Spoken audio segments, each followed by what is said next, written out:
Kevin Warren is the new Bears president and CEO. The press conference was today. He joins Carmen and Jurko on ESPN 1000 and the ESPN Chicago app. And Kevin, thank you for the time and congratulations. How are you?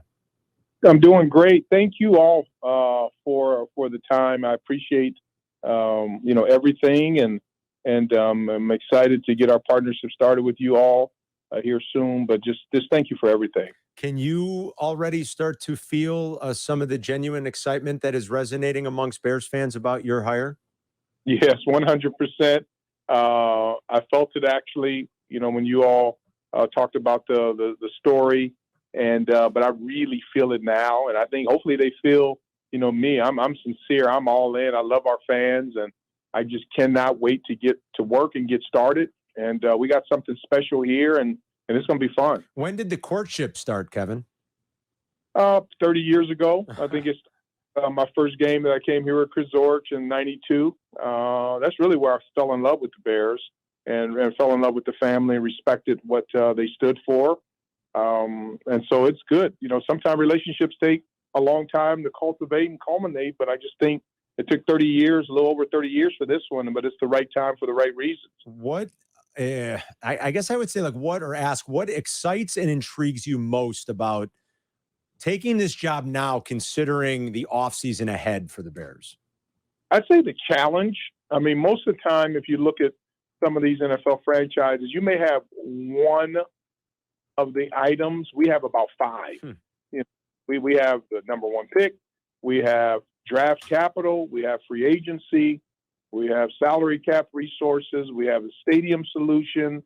So when you get an opportunity to do this, especially if you're a person that embraces challenges, then it's exciting. It's not for the faint of heart, and it's not for everyone. But it really is exciting to be able to attack all these things at the same time. How will you be involved when it comes to football decisions?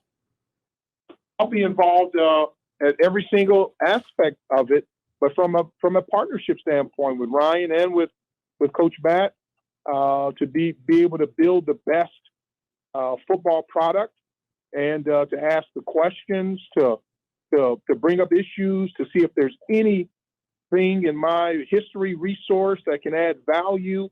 I'm here to win, and I'm not here to who gets credit and who has the final say and all those different things. I'm here to win, and for us to be able to work together. And it's easy to be that way when you have people that you trust and respect. And I trust and respect both Matt and Ryan, and also, George and Miss McCaskey. So I'm confident that we will work incredibly well together. We'll have fun.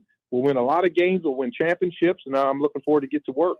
Kevin, do you expect that to happen as you sort of transition into this role this spring? Do you expect that involvement to happen starting with the free agency process and the draft process coming up here in the next couple of months?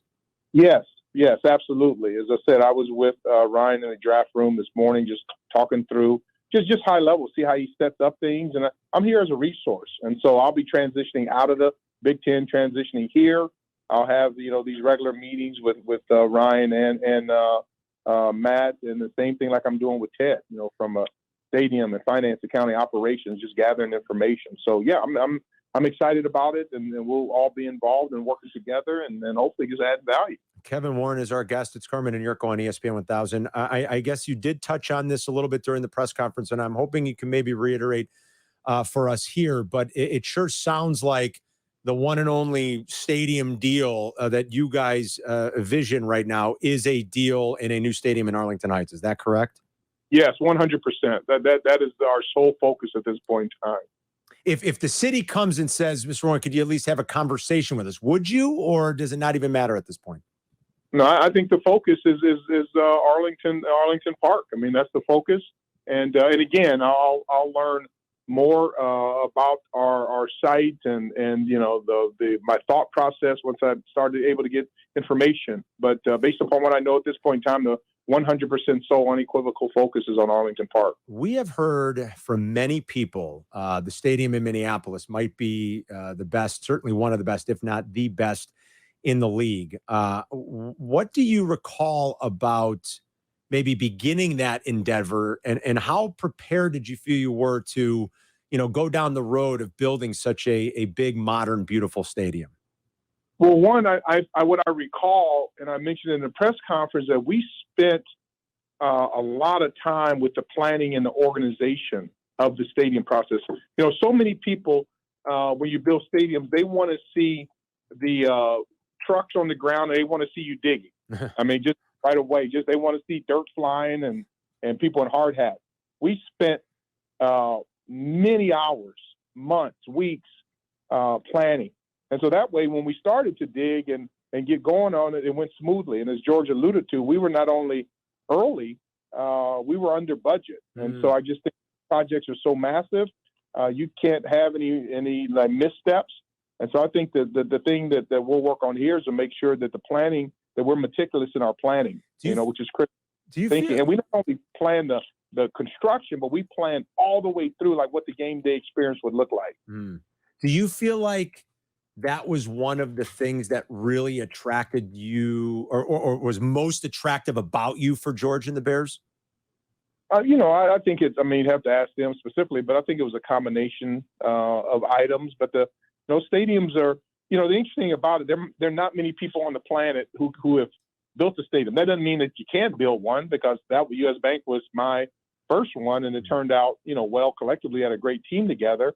But there are not a lot of people who get a chance to do them because they don't happen often. Right. And I think, them being in the same division and getting a chance to play in there and to see it, and for the price and the timing and the cost and all that, it tells a story. I think that's and what it's done to really revolutionize the Twin Cities of Minneapolis. So that's something that I'm proud of. It took a lot of work, and I didn't think that I'd be doing it again, because if you have a chance to talk about potentially building a stadium on your career, is incredible.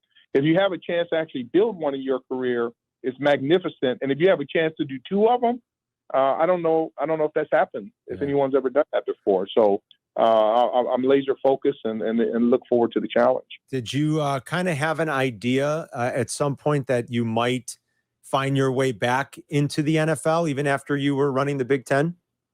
It's something that, you think about, but my job there was so massive and focused. I didn't have a chance to really think about much of anything other than trying to be successful there.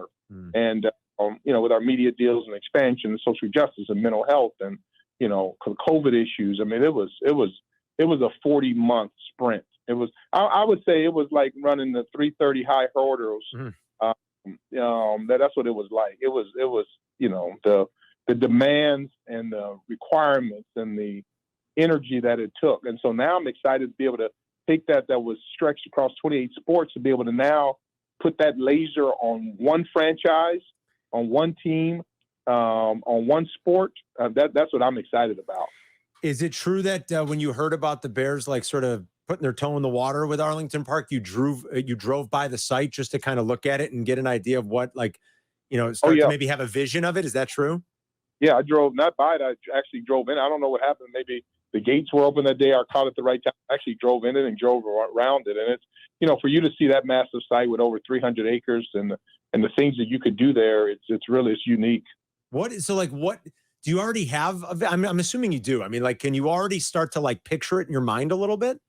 I always picture things in my mind, but what I'm excited about, I don't want to let the pictures get too shaped in my mind, because now I got to get to the papers. And once I get to the papers and start, reading the kind of the structure and potential of the deal, and then I can go back to dreaming a little bit more. But it was just good to go, to see how close it was to the highway, the ingress, the egress. I always look at the infrastructure, roads, and so that's the good thing about it. But it's a massive site. I think there's only a few clubs that have the business model that can operate 365 days a year. The Green Bay Packers have one of those where their facilities are always open. They're always available to the fans. They're always generating revenue and cash flow.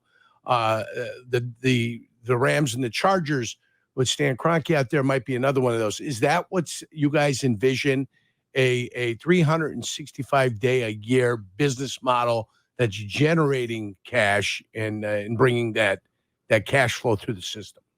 I think that's the mindset. And again, that's why I'm excited about digging into this project, learning more about it, seeing what we can do to get better.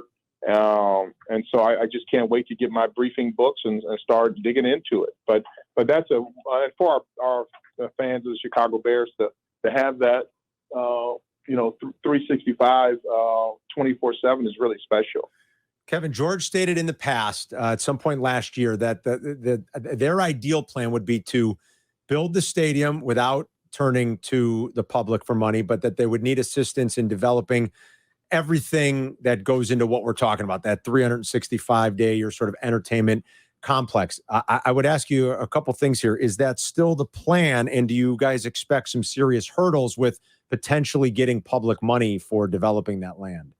Yeah, I haven't, and I said in press, I'll know that in about 6 months. Okay. I have to get up to speed. I'm just not, any answer I would give would be totally a conjecture. Okay. But we'll talk to you about it. But I got to get up to speed on the, kind of the structure of the deal now. Okay. Is it true you don't have any hobbies? You said that during the press conference. I don't. My wife bought me a set of golf clubs 20 years ago.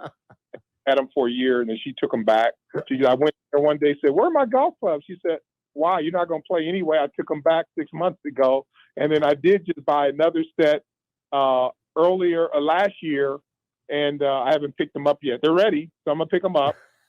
I don't do much. I don't hunt. I don't fish. I love collecting wine, and You're a wine collector. There you go. yeah, I love doing that, and I guess travel. I mean, we like traveling, but I guess my hobby is work and competition. Unfortunately, my wife, she loves sports and loves the NFL, loves football as much as I do. Oh, so we great. always, that's the good thing about it. Well, we got to ask, what's the favorite bottle in the cellar? I have so many bottles in the cellar, but I mean, I like it all. I don't discriminate, and I like New World, but I'm an Old World person. I like Burgundies and Bordeaux, but I like Napa Cabs. I like Pinots. I don't discriminate, and so I look forward to having a great meal with you all. Yes. And you'll be able to have a virtual cellar on my phone, and I'll open it up. And you can look and pick anything. And I'd love to do it. I told my kids I'm going to leave 2 bottles of wine in the cellar, one for each one, and otherwise everything else is going to be gone. Maybe a 73 Chateau Montelena. Yeah, Chardonnay. yeah. Oh boy, That's a great philosophy about that wine cellar. I love it. 2 for you guys, and the rest will be consumed by the end. I love it. Kevin, we appreciate the time. Congrats. We look forward to the partnership, and we'll talk to you soon. Okay. I look forward to it. I appreciate everything you all stand for, and look forward to work with you. So take care. God bless. Have a great day.